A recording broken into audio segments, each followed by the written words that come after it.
Hi, I'm Dr. Petra Illig with Alaska Rhodiola.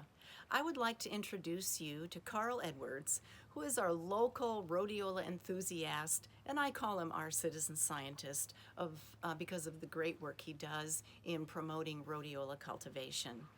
This short video is his innovative method of jump-starting rhodiola seedlings with the hope that it will reduce the required time in the field from 5 years to maybe 4 or maybe even 3 years. This will be a great boon to our Alaskan rhodiola growers. Enjoy! This is a video on preparing seeds, rhodiola seeds for growth. The first item you need is about 0.3 grams of rhodiola seeds, and I usually keep these refrigerated before I prepare them.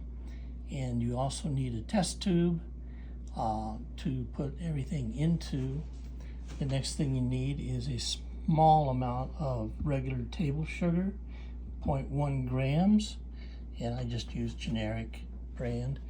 You need hydrogen peroxide between 4 and 5 milliliters, and I just use, again, hydrogen peroxide out of the store.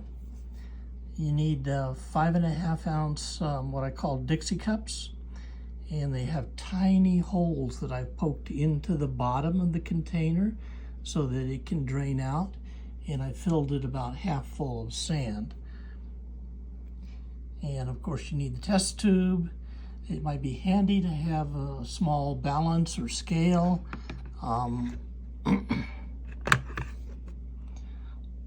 And this is totally optional, I hardly ever use it, is gibberellic acid. Use very, very small amounts, and you can order this in places like Amazon. You can get it in plant stores also. And you need a funnel to put everything through. First thing I'm going to do is fill the test tube half full of water.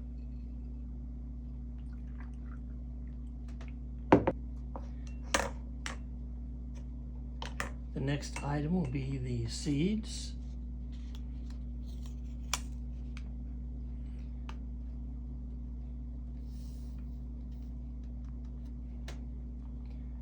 Followed by the 1.1 gram of sugar.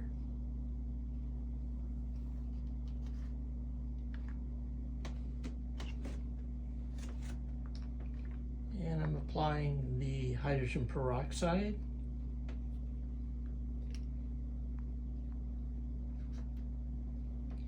If I were to do the gibberellic acid, I would use a flattened end of a toothpick, and I would just touch it ever so lightly to the powder.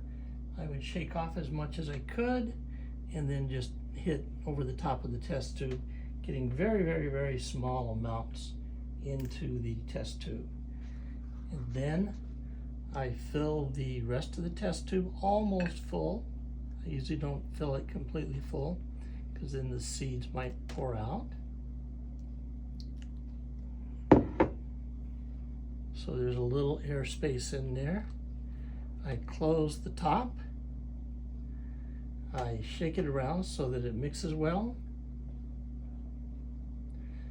This will leak out because the hydrogen peroxide will decompose into oxygen, releasing oxygen and other gases, which will cause some pressure.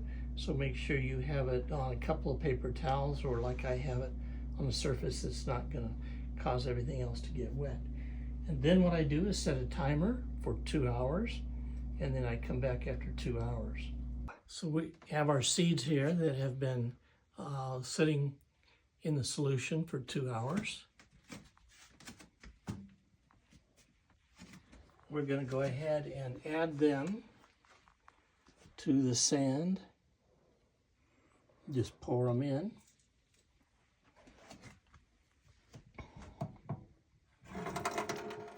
And we rinse the test tube several times to get the excess seeds out.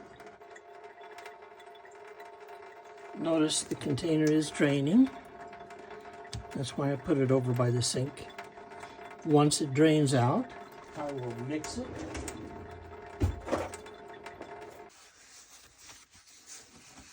Folded paper towel can speed up the process.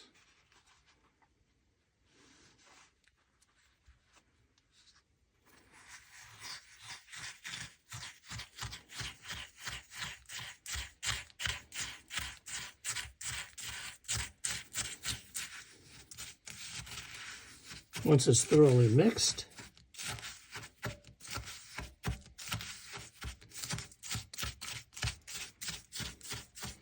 it's time to add it to the container where it's going to grow.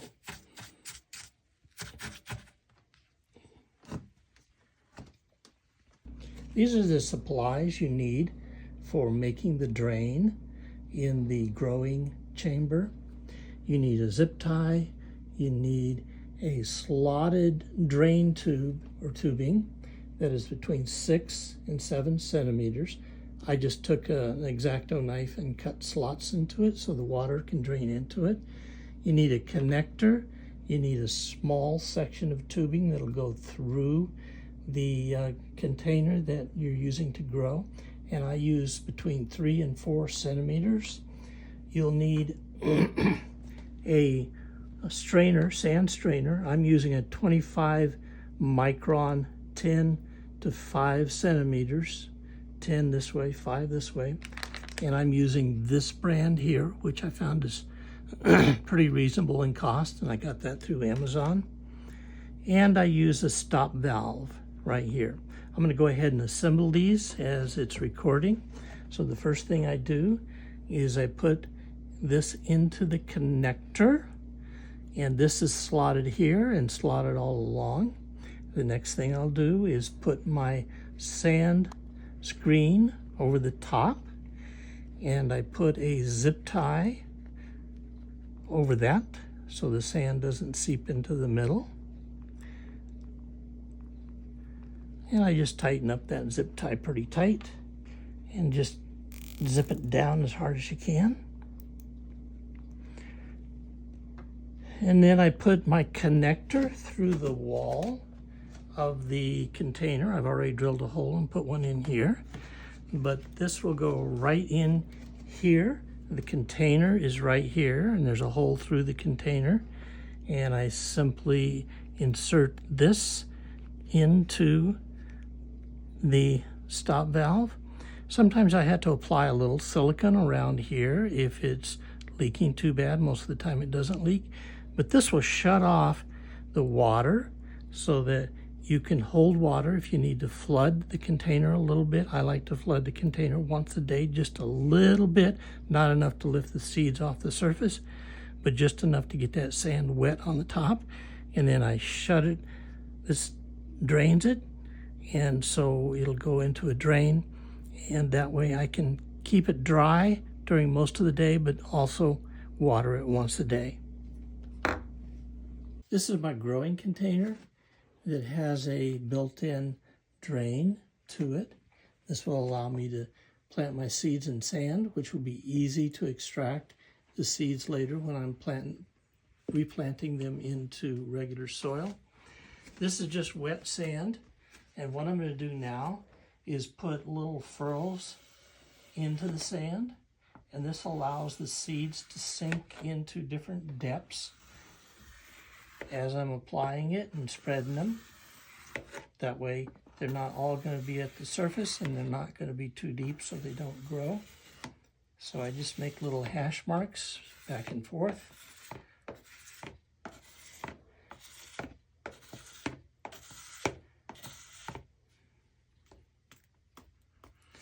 Then I apply the seeds, which I have mixed, and I just dump it out. The spreading will come later.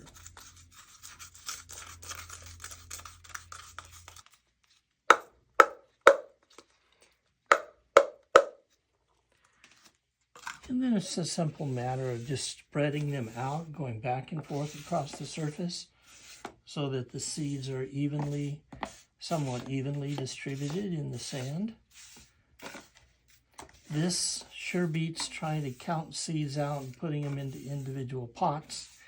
And in the end, they're pretty easy to separate and remove from the sand when they are actually bigger plants.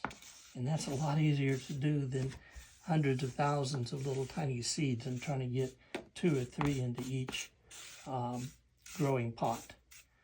So I just massively grow these, and it's a pretty dense growth.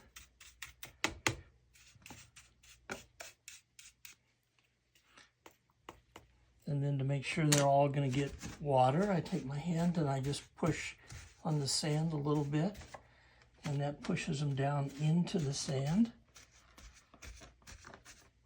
And then I wait about 3 days, and in 3 days you'll see little tiny plants starting to sprout all over the place.